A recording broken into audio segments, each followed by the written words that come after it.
ಕೋಲಾರದಲ್ಲಿ ಈ ಬಾರಿ ಕಾಂಗ್ರೆಸ್ ಅಭ್ಯರ್ಥಿ ಯಾರಾಗ್ತಾರೆ ಎನ್ನುವಂತಹ ಪ್ರಶ್ನೆಯ ನಡುವೆ ಗೊಂದಲಗಳು ಕೂಡ ನಿರ್ಮಾಣವಾಗ್ತಾ ಇದೆ. ಇದೇ ವಿಚಾರಕ್ಕೆ ಸಂಧಾನ ಸಭೆಯನ್ನ ನಾಳೆಗೆ ಶಿಫ್ಟ್ ಮಾಡಿದ್ದಾರೆ ಸಿಎಂ ಮತ್ತು ಡಿಸಿಎಂ.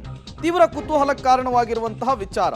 ನಾಳೆ ಡಿಕೆ ಸುರೇಶ್ ನಾಮಪತ್ರ ಸಲ್ಲಿಕೆಯ ನಂತರ ಸಭೆಯನ್ನ ನಡೆಸಲಿಕ್ಕೆ ನಿರ್ಧಾರವನ್ನ ಮಾಡಲಾಗಿದೆ.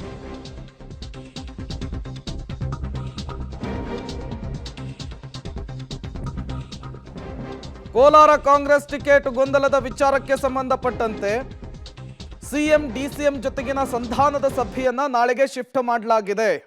ಇವತ್ತು ರಾತ್ರಿ ಅಂದ್ರೆ ಈಗ ನಡೀಬೇಕಿತ್ತು ಸಭೆ, ಬಟ್ ಆ ಸಭೆಯನ್ನ ನಾಳೆಗೆ ಶಿಫ್ಟ್ ಮಾಡಿರುವಂತಹದ್ದು.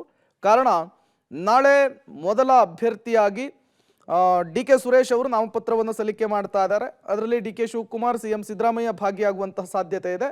ತದನಂತರ ಕೋಲಾರಕ್ಕೆ ಎಲ್ಲ ನಾಯಕರು ಕೂಡ ಶಿಫ್ಟ್ ಆಗಬಹುದು. ಎಲ್ಲ ಶಮನ ಮಾಡಿದೀವಿ.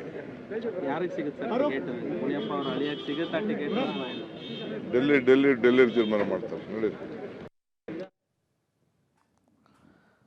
ಇದೇ ವಿಚಾರಕ್ಕೆ ಸಂಬಂಧಪಟ್ಟಂತೆ ಮತ್ತಷ್ಟು ಡೀಟೇಲ್ಸ್ ಅನ್ನು ಕೊಡ್ತಾರೆ ನಮ್ಮ ಪ್ರತಿನಿಧಿ ಸುಕೇಶ್. ದೂರವಾಣಿ ಸಂಪರ್ಕದಲ್ಲಿ ಜಾಯ್ನ್ ಆಗಿದ್ದಾರೆ. ಸುಕೇಶ್, ಕೋಲಾರದಲ್ಲಿ ಟಿಕೆಟ್ ವಿಚಾರ ಕಗ್ಗಂಟಾಗಿದೆ. ಈ ವಿಚಾರಕ್ಕೆ ಸಂಬಂಧಪಟ್ಟಂತೆ ಇವತ್ತಿನ ಸಭೆ ನಾಳೆಗೆ ಪೋಸ್ಟ್ಪೋನ್ ಆಗಿರುವಂತದ್ದು ಯಾವ ಕಾರಣಕ್ಕೆ, ಏನೆಲ್ಲ ಬೆಳವಣಿಗೆಗಳಾಗ್ತಾ ಇದೆ ಅಂತ? ಪ್ರಮುಖವಾಗಿ ಇವತ್ತು ಮುಖ್ಯಮಂತ್ರಿಗಳು ಬರುವಂತದ್ದು ಕೂಡ ತಡ ಆಗುತ್ತೆ ಮೈಸೂರಿಂದ. ಆ ಕಾರಣಕ್ಕಾಗಿ ಇವತ್ತು ಸಭೆ ನಡೆಸಲಿಕ್ಕೆ ಸಾಧ್ಯ ಇಲ್ಲ ಅನ್ನುವಂಥದ್ದು.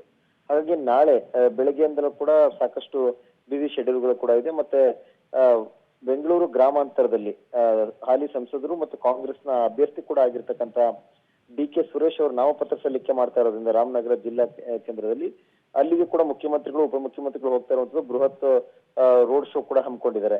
ಹಾಗಾಗಿ ಸಹಜವಾಗಿಯೇ ಸಭೆಯನ್ನು ನಾಳೆಗೆ ಮುಂದೂಡಲಾಗಿದೆ. ಮತ್ತು ನಾಳೆ ಅಲ್ಲಿನ ಒಂದು ನಾಮಪತ್ರ ಸಲ್ಲಿಕೆಯ ನಂತರ ನಾಳೆ ಮಧ್ಯಾಹ್ನದ ನಂತರ ಬಹುತೇಕ ಕೋಲಾರದ ಎರಡೂ ಬಣವನ್ನ ಕೂರಿಸಿ ಒಂದು ಮಾತುಕತೆ ಮತ್ತು ಸಂಧಾನದ ಪ್ರಯತ್ನವನ್ನ ಮುಖ್ಯಮಂತ್ರಿ ಮತ್ತು ಉಪಮುಖ್ಯಮಂತ್ರಿಗಳು ಇಬ್ಬರು ಸೇರಿ ಮಾಡ್ತಾರೆ ಅನ್ನುವಂತ ಮಾಹಿತಿ ಇದೆ.